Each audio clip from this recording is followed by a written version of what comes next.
Hi, I'm Jonelle, I'm Sophie. And I'm Ben. and we're going to lead you in Summer Sundays VBS Recreation. This year, we're doing a song and a little dance to teach you all about Joseph. Each week, we'll do 2 verses, and I'll tell you the words, and then we'll show you the moves, and then we'll put it together. So the first verse says, Joseph's father had 12 sons, had 12 sons, had 12 sons. Joseph's father had 12 sons. Oh, what a family. And it goes to the tune of London Bridge. So, we'll show you the dance move. Sophie, you want to help me? Ben? Okay, so Joseph's father, and then we're going to step to the side, had 12 sons. So that's 10 and 2 ones. And then had 12 sons, had 12 sons. Joseph's father had 12 sons. Oh, what a family. The second verse says, Joseph's father loved him best, loved him best, loved him best. Joseph's father loved him best. Oh, what a family. So we say, pivots. Joseph's father loved him best, loved him best, loved him best. Joseph's father loved him best. Oh, what a family. So let's show you those moves real quick, and then we'll put it with the song. Joseph's father had 12 sons, had 12 sons, had 12 sons. Joseph's father had 12 sons. Oh, what a family.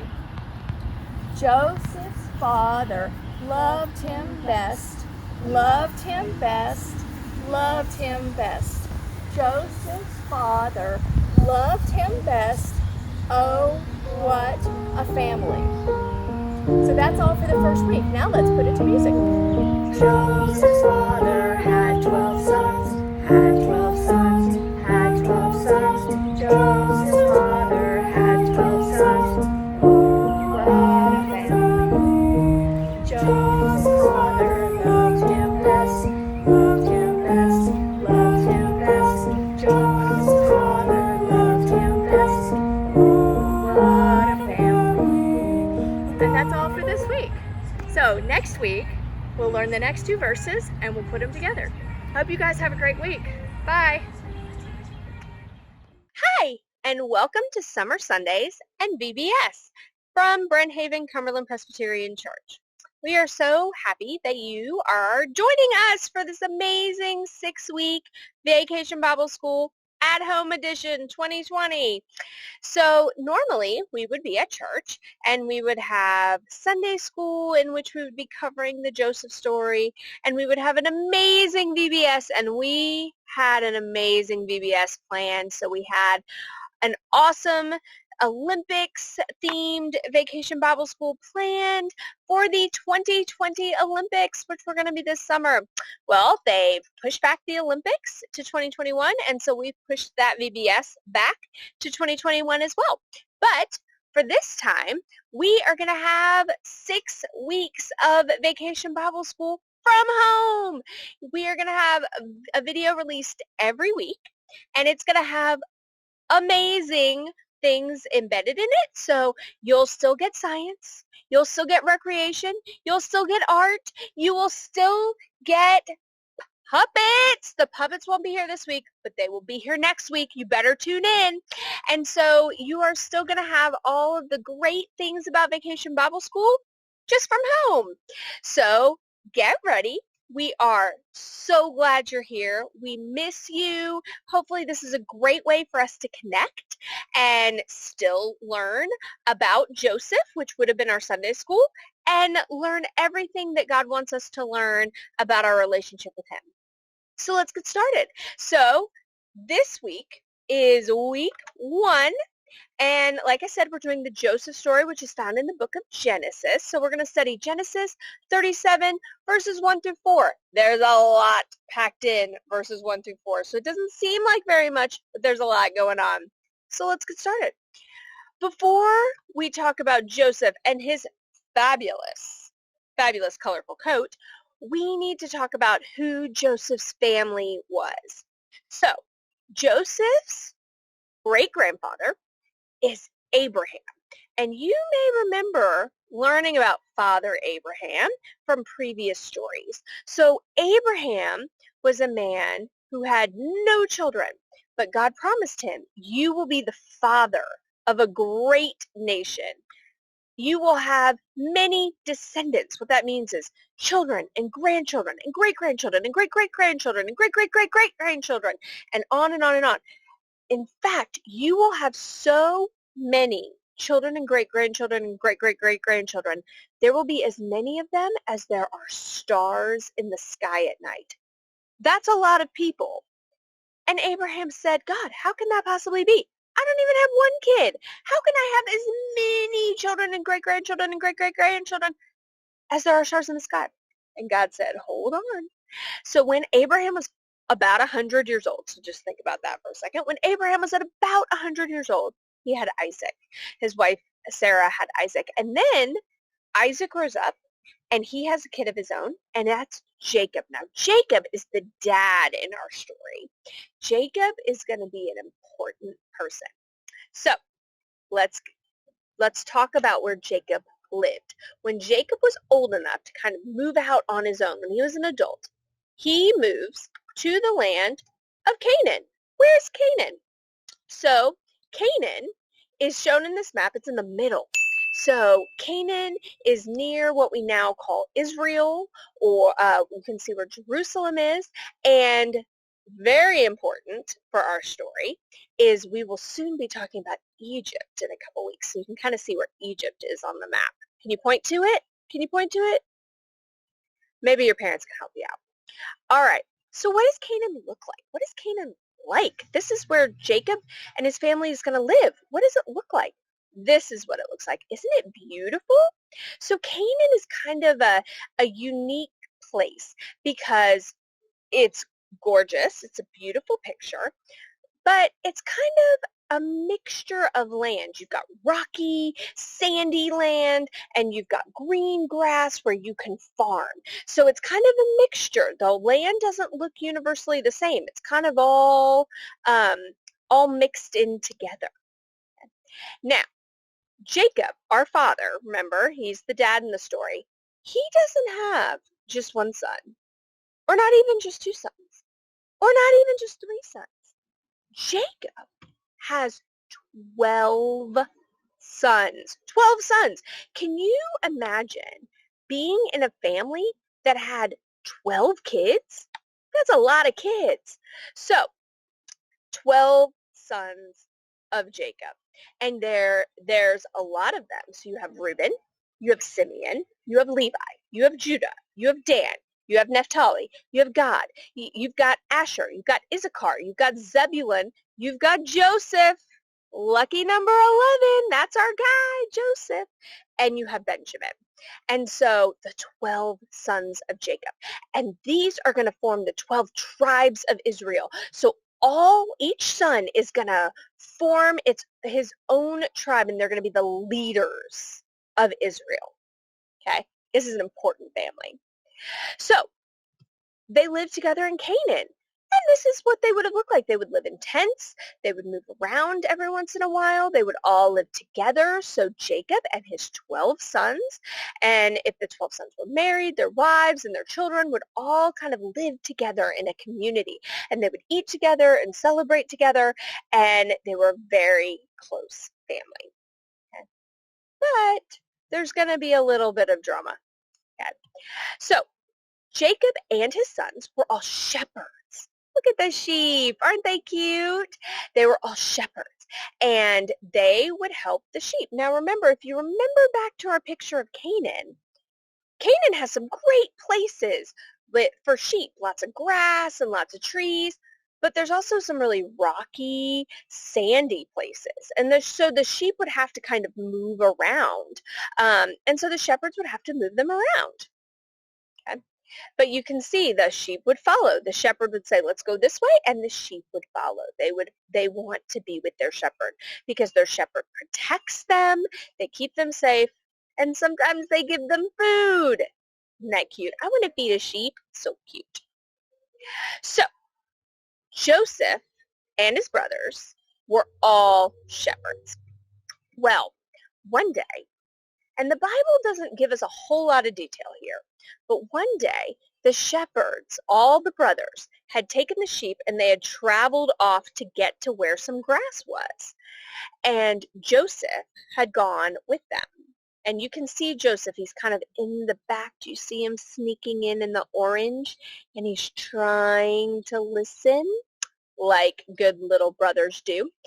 And we don't know what the brothers are doing here, but the Bible does tell us that they were doing something they aren't supposed to be doing, that they were making a bad decision. And so Joseph hears what they're planning. He hears what they're doing. And what does he do? What would you do if you were a little brother and you heard your big brothers were up to no good? Well, of course, Joseph's going to run off and tell Jacob, his dad. And so Joseph goes and tells Jacob, and Jacob is, oh, no, not my children. They wouldn't do anything bad. But they are. And so then Jacob goes and he fusses at the big brothers. He tells them that they're doing something wrong and he punishes them. Okay? So I want you to stop and think for a minute. How would you feel if your sibling or someone nearby, someone near you, went and told an adult when you were doing something wrong? You would probably feel pretty mad. You might feel guilty. You would feel sad, embarrassed. And so I just happen to know some kids, and they're going to tell you how they would feel if their sibling turned them in, if they tattled. Come on, man. You should be on our side. Not fair. What a tattletale. Yeah, that's a pretty good description of how I'd feel if I got tattled on too, huh? Well, Joseph's brothers were not very happy with him, but after a while, everything kind of gets back to normal, and they go back to living as a family, and everything is good. But then some more drama. So Jacob makes a special, beautiful, wonderful, colorful coat. We don't know exactly what it looked like, but we know that he made it, and we know that it was colorful, and it probably was a lot of work to make this coat. And so here you see Jacob presenting this beautiful coat to Joseph. And Joseph loved it. He put it on. It made him feel loved. It was a fabulous gift. And he just loved it. And then him and his dad, they celebrated. It was great. Okay. And so it was this beautiful gift from father to son. I love that coat. It's amazing. Like I said, we don't exactly know what the coat looked like, but we know that it took work. We know that Jacob made it, and we know that it was colorful. I kind of want a colorful coat. Do you want a colorful coat? So we're going to take a break from the story for just a second so that we can hear Miss Sandra tell us about how we can make a colorful coat all of our own. Hey folks, I'm glad that you're taking part in the VBS Summer Sunday School. I'm excited to help you to make a coat that might be as fancy as the one that Joseph wore, that very special coat that he had. You know a lot about it already, and you're going to know more about it as the week goes on, but you want to have your own coat too. And I'm going to show you how to make one. You've got new t-shirts that don't have anything on them, but mine has stuff on it because I got my kitty from the Humane Society, and that's their logo, and so I got one of their t-shirts, but I decided to cut it up and use it. So I'm just going to turn it inside out so I have some plain area to use. And that's pretty much what you have anyway, is that plain kind of area. So let's see what to do. I need to show you how to make something beautiful and special that people would be jealous of. What could I do? I've got all these things. I have buttons and foam things, and beads and pipe cleaners and more buttons and paint. I wonder what I could do. I know, with these foam things, I could make a beautiful stripe of hearts. I could use the hearts together to make a stripe. That would be cool. Huh. You know what else I could do? I could take these squares of felt and I could make sort of like a checkerboard with lots of different colors, and I could glue them on. I could glue them on with regular glue. That would be cool.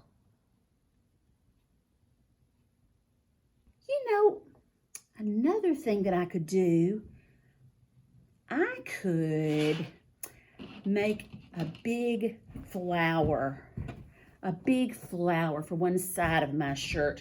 I could use a pipe cleaner, and I could either glue it on or sew it on. I'll show you how to do that in just a second. And then I could use buttons. There's the center of the flower. And let's have a red flower. I've got lots of different red buttons.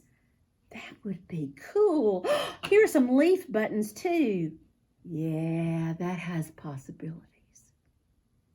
But I have another idea. I could use some of my Mardi Gras beads, and I could make just danglies that would sparkle and shine, and they would move with me when I moved. That's got possibilities too. I like all those ideas. I kind of want to paint though. I think I'm going to not paint like with a brush. I think I'm going to stamp something on. I found these pretty little coasters. They're made of felt, and I can use that like a rubber stamp. I'll have to use paint though. Let's see, pour out a little bit of paint. Squash, squash. And let's see if I can paint the surface of this.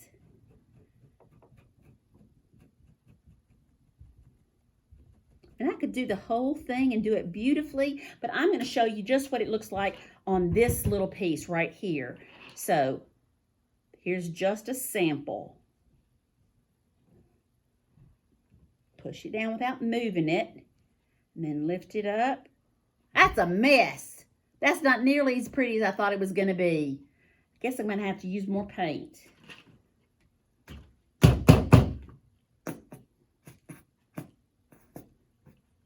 You know what? Sometimes when I try something and it doesn't work out as well as I thought it would, I start over and do something different. Let's see if it works this time. If it doesn't, I'll put something over the top of it, even though this would be on my shirt. Yeah, that's not beautiful. That's not beautiful. I think maybe better stamps and paint would work better. But you know what? I've got this mess, and it would be on my shirt if I had done it there. But I can put something over it. I can make my beautiful squares and have a pretty design just like that, and it will cover it up. So if I mess up, no big deal. I can always make something wonderful out of it. You know, God does that with us. When we're a mess, God can take that mess and make something wonderful out of it, just like God has done with each of us. Another thing I could do with my pipe cleaners, I could make stripes that are ziggy-zaggy. Let's see. Yeah, and if I used lots of colors,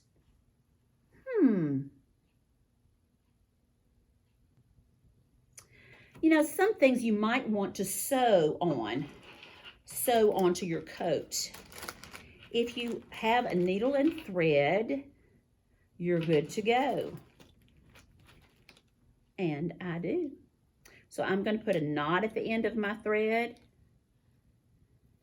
That's a magic sewer's knot, but I bet somebody can show you how to tie that, or I bet you can make up your own kind of knot. I'm going to try sewing on one of these necklaces. Now I need to pick up this part, because if I don't, I'll sew it through to the back too. But this is where I want it, so I'm going to just sew. I'm going to go in the material, careful not to stick my fingers, come back out, and then go down on the other side of the necklace right there.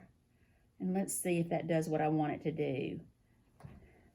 Yep, it held it. And this way it can still swing and sway in the breeze. And I can sew on different things too. I could sew on buttons to this if I wanted to. Or I could sew on more beads. I could sew them in a clump, or I can separate them. Whatever I want to do, I can do it because it's my coat. And I'm making it fancy for me. That'll be pretty fancy, won't it? Woo! Another thing I could do with buttons is to just go around the collar, because there is that space. I'll put it here for you so you can see a little bit better. Here's the collar, and you could sew buttons around the edge like that, or you could glue them. There's so many fun things you could do with your coat. I don't want you to make a coat like mine, and I don't want you to make a coat like Joseph's. I want you to make your very own coat using things that you find, things that you like. If you want to glue things on or sew things on or staple things on, you can even do that. You just make the coat the way you want to. You use your imagination. Joseph had an imagination. I bet you do too. So use your imagination and make a beautiful coat that's just for you. There won't be another one like it in the world. Thanks, Miss Sandra. That sounds awesome. I can't wait to make my colorful coat. So, like I said, we don't really know what the coat looked like. Here are some other pictures, but I want you to pay attention. I mean, if you were Joseph, you would love the coat, and you would think that it was great and amazing. But if you were Joseph's brothers, you might not think that it was great and amazing. You might have all sorts of feelings about your brother getting a coat that you didn't get. So here in this picture, we see Joseph's brother just kind of standing in the background. They're not with their dad. Here we see them being very angry. They are mad at Joseph that he got a coat that they did not get. And here we see a great picture of Jacob giving Joseph a coat. And the brothers have all sorts of different emotions. Some of them seem sort of confused.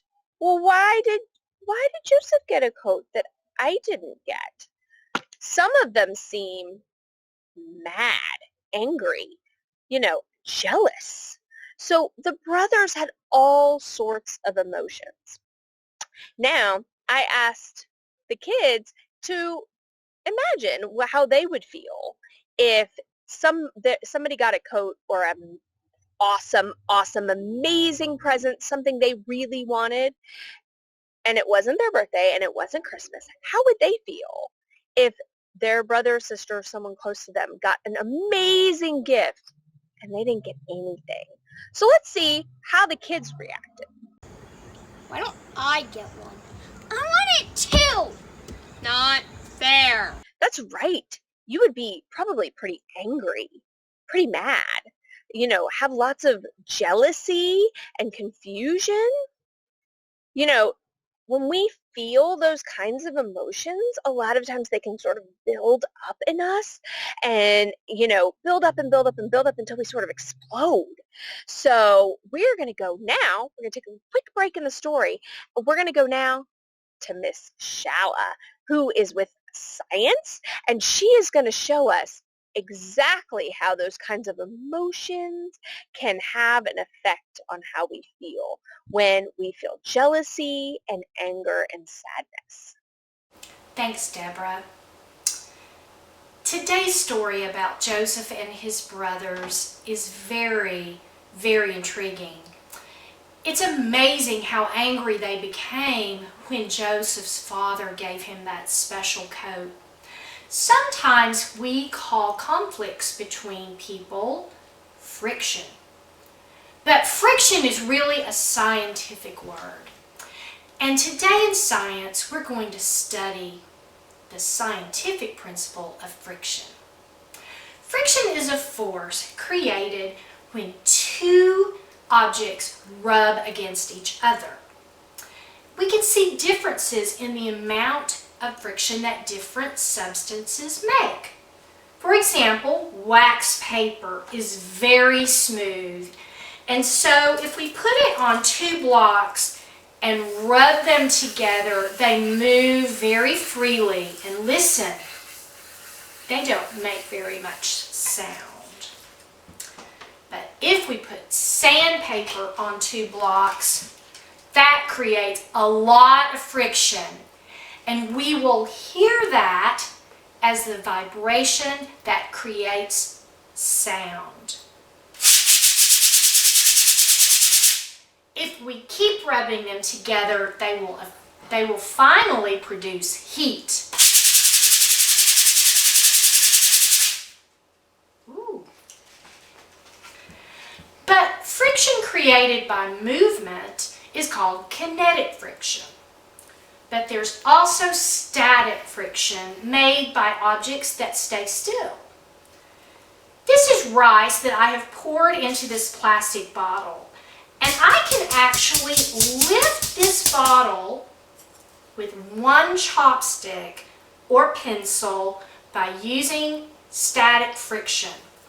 I'm going to tap the bottle on the counter and let the grains fill in all the little air spaces so they're tightly packed. And then I'm actually going to poke the rice and really encourage them to settle to the bottom. Then, when I put my chopstick in there, I can lift the bottle using static friction. Now, sometimes when people get angry, they can kind of explode. Now, we're not going to explode with heat or anger today, but instead, we're going to release carbon dioxide gas very rapidly out in the back driveway. Come with me. And now my assistant Rachel will pour baking soda into a 2-liter Coke. Watch it explode.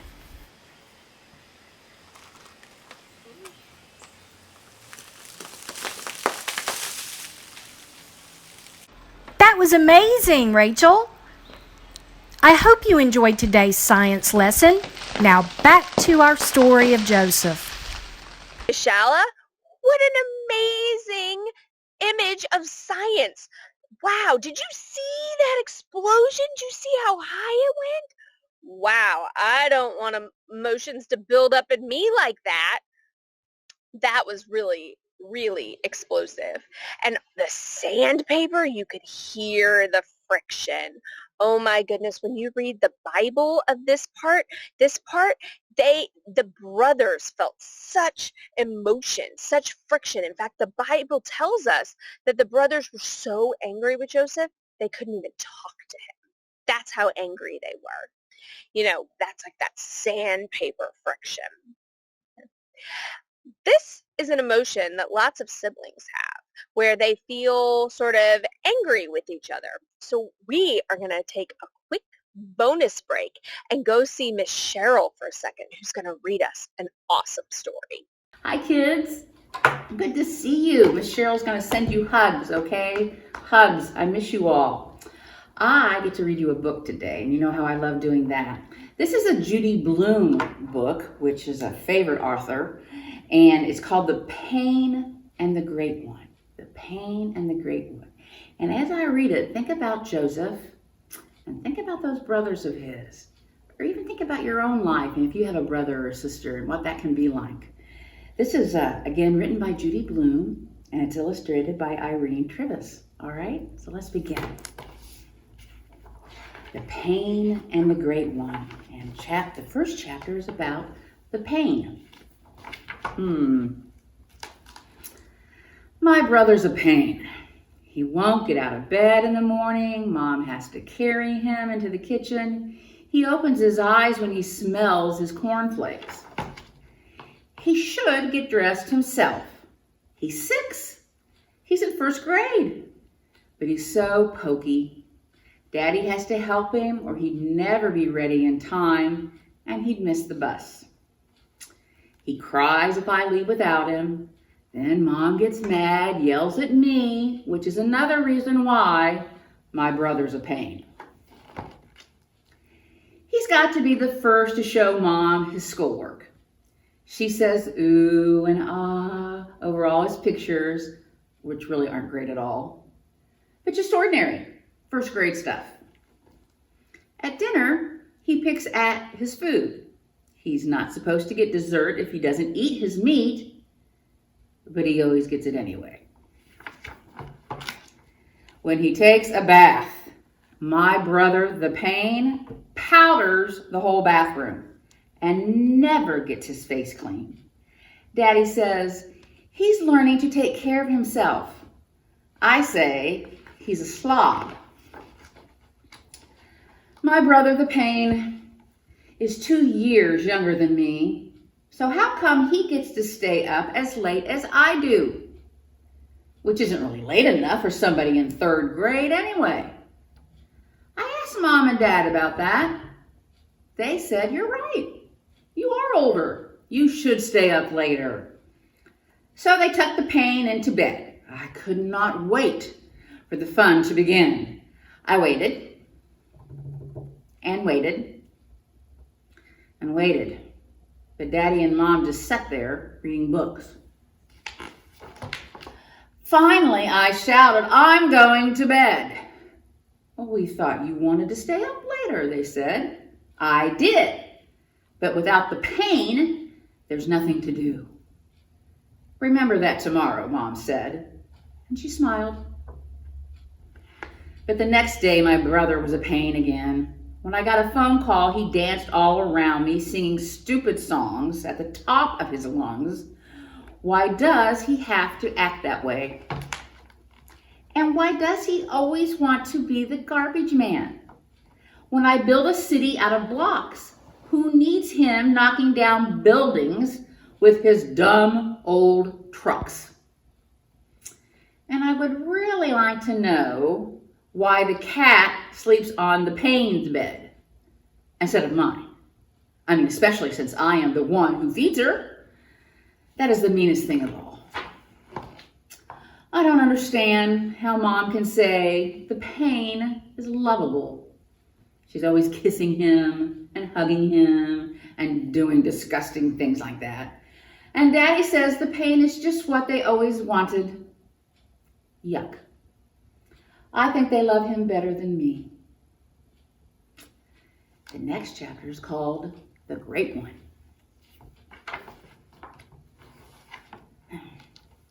My sister thinks she's so great just because she's older, which makes Daddy and Mommy think she's really smart. But I know the truth. My sister's a jerk. She thinks she's great just because she can play the piano. And you can tell the songs are real ones. But I like my songs better, even if nobody ever heard them before.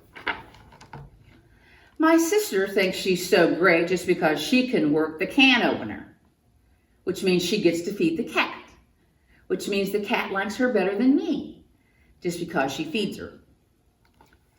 My sister thinks she's so great just because Aunt Diana lets her watch the baby and tells her how much the baby likes her.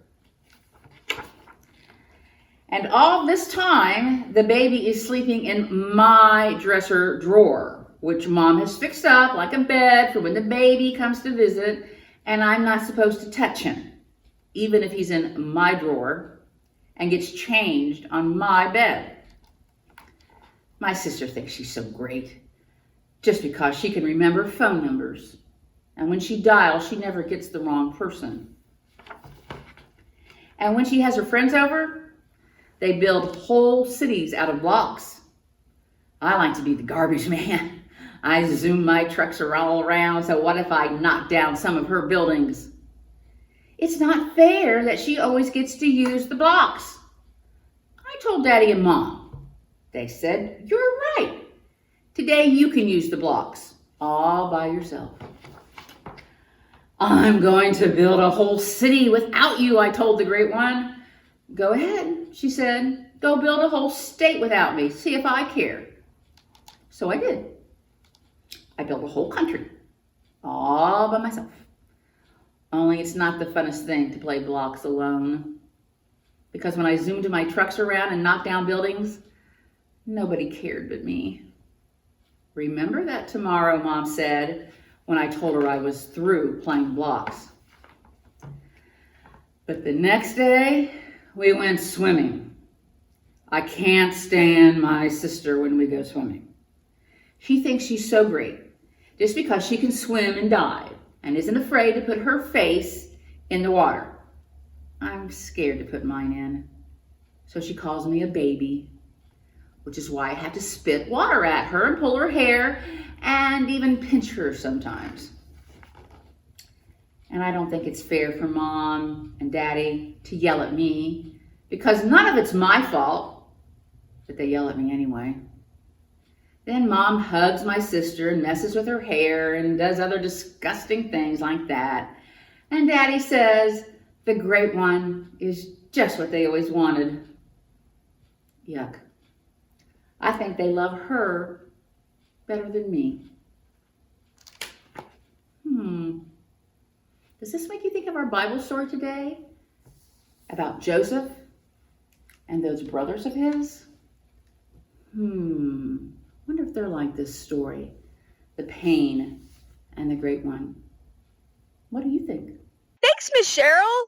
I love that story.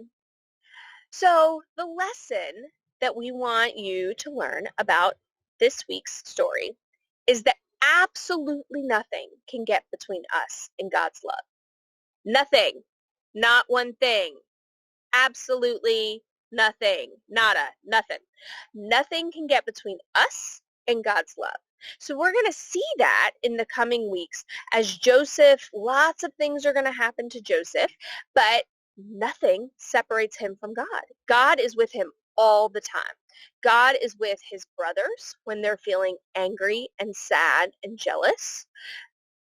God is with Joseph when he is happy about his coat, and God is going to be with Joseph over the next couple of weeks so that, so that God will be with Joseph and guide him no matter what happens to him. Nothing can get between you and God's love. God loves you so much that nothing can get in the way of that. And I want you to remember something else. So not only can nothing get in the way between us and God's love, but families are a gift from God. We have parents and brothers and sisters and cousins and grandparents and family that love us. Not only the family that are actually related to us, but also just our church family and people that are around us that love us like family. God gave us all of those people. And just like nothing can separate us from God's love and us, nothing should separate us from the love of our families. So we need to try to not be like Joseph's brothers, not let jealousy and anger and frustration build up in us until we get really, really mad at our families. Right now, if you're at home with your family, you probably have a really good chance to practice loving and caring for your family the way that God wants us to. So I want you to remember, absolutely nothing can separate us from the love of God, between us and God's love. And nothing should get in the way between us and loving our families. So we want you to remember that, okay? So thank you for joining us for this week 1 of Summer Sundays and VBS.